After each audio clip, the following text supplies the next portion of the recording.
Welcome to the Wall Street Blockchain Alliance Accounting Working Group podcast. I'm your chair and host, Stein Smith. And actually, for our end of 2020 podcast here, I am thrilled to have with us the chairman and CEO of the WSBA, Ron.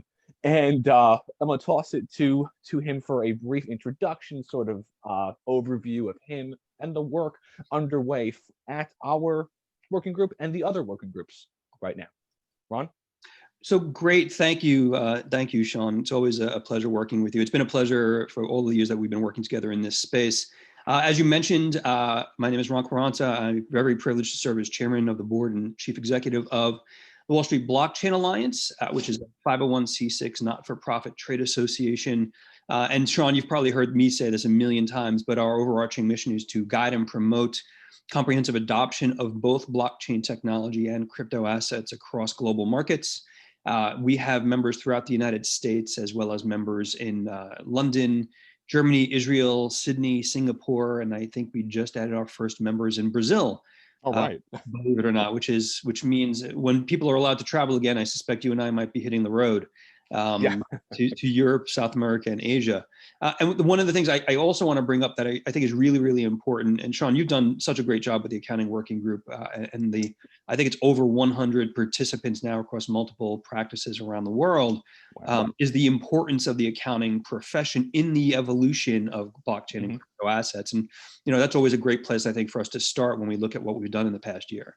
Yeah, no, and obviously during 2020, there was a whole bunch of, external to blockchain crypto. There were some huge headline sort of changes out there. And I would argue personally, and I actually have argued, that in 2020, right, even though there was COVID and all of the really awful things that all happened, actually 2020 was a great year for blockchain crypto in terms of sort of a broader understanding in terms of the content that the working group was able to actually put out there, the outreach, and really the education really of both folks out there working in industry, in accounting, markets, law, trying to sort of build a better understanding and a better way in which to analyze blockchain and crypto, but to also be able to educate and better inform policymakers, right? And if I had to really pick one thing that I'm the most proud of, Ron, and I'd be interested in your comments on this, is really sort of the mass market appeal of the content and the coverage put out by the various working groups. Yeah, it's a really interesting point, Sean, and I, none of us can really minimize both the human tragedy and the economic disruption of 2020 and what happened and what continues to happen with COVID, and we're hopeful that that minimizes as we get into 2021. And you raise an interesting point because I often say, despite all of this disruption, at least for the WSBA and a lot of our members, it's been a very busy year. And I think there are a couple of forces at play there. I think once we all had gotten more used to the kind of work from home orders and not going into commuting into the city, for example, it really forced a lot of different industry verticals and a lot of different professionals to sit back and, if not necessarily pivot, at least focus on, in this new world dynamic, what's the strategy going to be for us? And that really was the impetus for a lot of the great work that the Accounting Working Group's done, and other working groups as well. So, Sean, you've been spearheading both the stablecoin primer and then the advanced considerations for the accounting profession. I think the CBDC primer, which was obviously very well received, also really are indicative of what I call the broadening of the accounting profession perspective. And what I mean by that is, which is always weird for me to say, right? You and I have joked many times because I'm not an accountant by training. I just married my accountant. And there you go. Yeah, you've met that poor woman. But I think the interesting part of it is as we see these innovations change industry, change markets, it makes the accounting professional, it forces that perspective of, how do I get involved? And you probably remember I think it was 2017 or 2018 was the big blockchain survey in the accounting profession. I think it might have been Accounting Today. Mm-hmm. And over 50% of the accounting professionals surveyed, and I think it was several thousand, had absolutely no idea what blockchain and crypto were. Mm. Now, look at the world you and I and all of us are facing now when we have multiple large payment providers like the PayPals of the world offering up crypto, when we have corporate treasuries holding crypto on their balance sheets, for example. And it really does mark how far both blockchain and crypto assets have evolved in the marketplace and how innovative the accounting profession's been to deal with that. I would argue more innovative than a lot of other professions, interestingly enough. Hmm. No, and I do think that being aware of really just how much the accounting field, right? It's public, private, not for profit, really has had to catch up and evolve and change, right? To adapt to how more and more, right? From PayPal's, Visa, MasterCards, all of those high profile, huge entities are actually now actually starting to embed and onboard blockchain and crypto into their core business operations. And a point that I'd be interested to hear your comments on is that really that as blockchain and crypto and automation all sort of move hand in hand, right, into the heart of industry, you know, what is the role of a auditor, of a tax firm, of a advisory firm going to evolve into? And all during 2020, I've had the great privilege to have on folks from Boomer Consulting, Veriday, Wisdom, Gilded. I mean, and and individuals bringing really their own hands-on points of view from the whole array of how accountants interact. And so I'd be interested in trying to analyze 2020 and then trying to estimate 2021. What is the role of folks working in accounting? Yeah, I think the role as I see it, and really based on many of the conversations that I've been privileged to have in the industry, as you know, we are WSBA global partners with AICPA and Hmm. CPA.com. So you and I and the members of our accounting working group really have high level access across the industry. To me, the role is as that trusted advisor, right? Which are two words we often hear when we consider the accounting professional. And one of the things I often say, I've been able to be on stage with you many times. We've given the speeches to accounting professionals back when, the only response we got was, "You're telling me my job's going away." And what I often said was, that's not the case. What I always try to leave is the perspective that you do not want to be an accounting professional and tell a client, "I just don't know." Mm, You need yep. to be prepared at a minimum to at least point out the right resources, right? You publish frequently, the WSBA publishes frequently, AICPA has a set of tools for the accounting professional. To be that trusted source, you must be able to say, "I know how to look at this. I can help Hmm. you look at this." And then the other side of that really in my mind becomes that informs the longer term strategy for the accounting professional, right? Meaning over time, you will have clients being paid in crypto. Over time, you will have books and records and this kind of quote unquote continuous audit because of blockchain technology. You will be part of the conversation around auditing things like smart contracts. To me, this heightens the qualitative aspects of the accounting professional. The accountant's not going away. I often say Hmm. that the accountant will become more Good valuable. news. Yeah, First of all, exactly. good news. Yeah, my wife's happy to hear that too. But that role is not going away. But the qualitative elements of it that make that trusted advisor role more important are really becoming very apparent. And that'll continue as we see more and more innovation.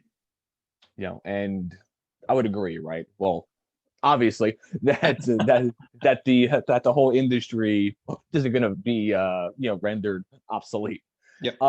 And then in terms of now trying to sort of build on that, right?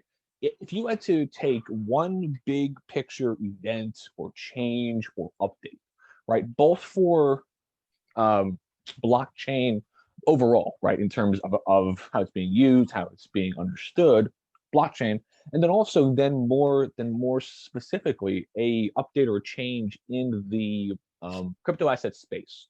If you have to pick out one headline, one event, one change, one for uh, overall sort of blockchain onboarding, and then also one more focused specifically on crypto assets for 2020. Which events would those be? So I'll take the crypto asset one first. And I think the biggest event in my mind, and I don't want to say that it was understated or underreported, it certainly wasn't, at least in the accounting profession, but was when the IRS moved the virtual currency question to top of line first page. Yeah. And because to me that represented a perspective shift that really informed the accounting profession. It really informed those who were buying, holding, trading crypto that not only is this real, but the IRS has dedicated time and resource to doing this. And that perspective shift means, in many regards, that it's here to stay. Hmm. Changes like that, which might seem minor to a lot of folks, when you kind of peel back the layers. And Sean, we've had the opportunity to speak to the IRS. We had Hmm.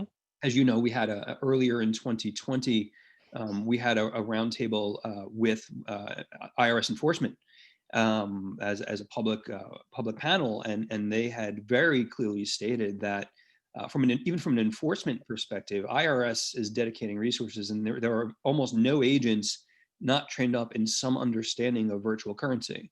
Hmm. To me, that tells me that that's here to stay from the perspective of things like taxation. The blockchain side of that conversation to me is a bit different. And it's a bit different because it's really informed by how the clients of accounting firms will be using blockchain.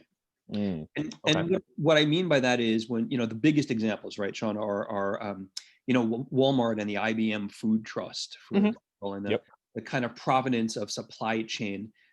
As the auditor function gets more deeply involved at the corporate level,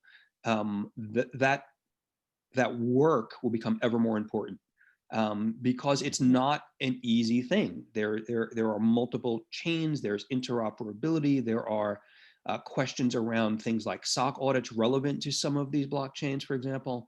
Hmm. So to me, the corporate adoption of blockchain in different industries really was reflective of the oh my God, we got to make sure our accountants and auditors are plugged into this as well. And that was really a dynamic shift in perspective for me. Mm. No, and you also raised a very interesting point. In as much as depending on the client, on how the client wants to use blockchain, wants to use crypto, that in turn is going to inform the advice or the tasks, right, that all of us are going to be doing to help them understand it, help them to do so in a manner that actually helps the firm operate better.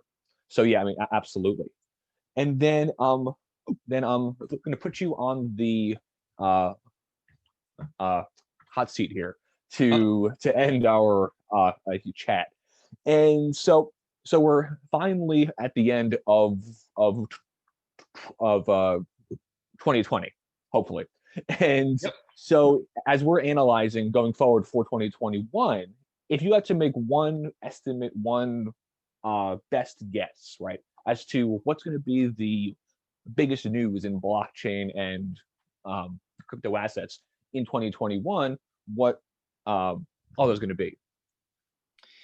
Wow, that is a hot seat, I and told you, put you on the hot seat. thank you for that. Well, I think I am hopeful, and I know as a non-accountant, it's probably weird for me to say this. I'll use the tax example again. Mhm. We'll probably get more FAQs and slightly more clarity from the IRS. I'm not sure Mhm. that it'll cover everything, but I think we will see, without naming corporates and not naming specific names, some very large organizations leveraging blockchain as part of their day-to-day work, meaning that their internal accountants, their external auditors will absolutely have to be plugged in on an ongoing basis to some of these different blockchain platforms. And we'll begin to see the tools to make that possible for them. I think the other thing we'll see more of, interestingly enough, is the accounting perspective on decentralized finance.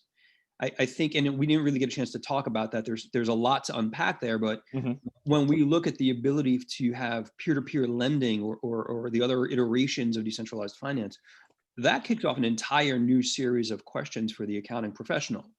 How do they get involved in that? How do they understand that? And you and I often joke, if we said decentralized finance to 4 or 5 people on the street, they'll have no idea what we're talking about.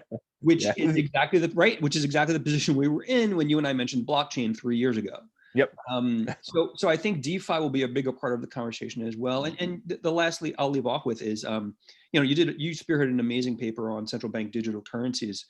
When we look at the depth of conversation about that within governments, internationally, there's definitely going to be an accounting perspective that's needed on that.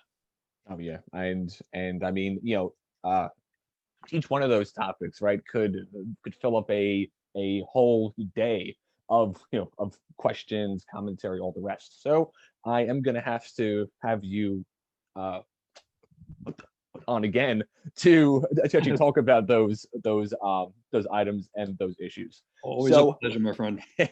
absolutely, and Ron, uh, thank you uh, so much for being on the Accounting Working Group podcast to wrap up 2020. Thank you, Sean. Best to you and the family. Happy holidays. Thanks for a great year. I know it's been tumultuous for so many people. Looking forward to 2021 and all the great work we could do together. All right. Absolutely. Thank you again. Bye-bye.